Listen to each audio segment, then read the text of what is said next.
I have a really quick business tip for you. This is the skill most overlooked that everybody needs.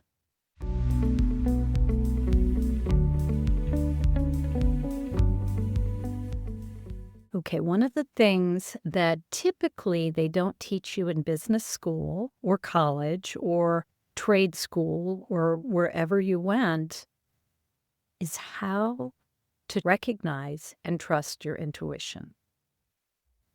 Your intuition will get you there when all else fails.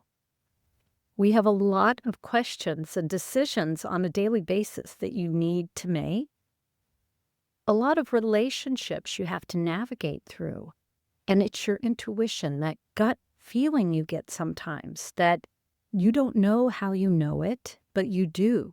That gut feeling that maybe you shouldn't trust or believe everything that person says and you should do your own research.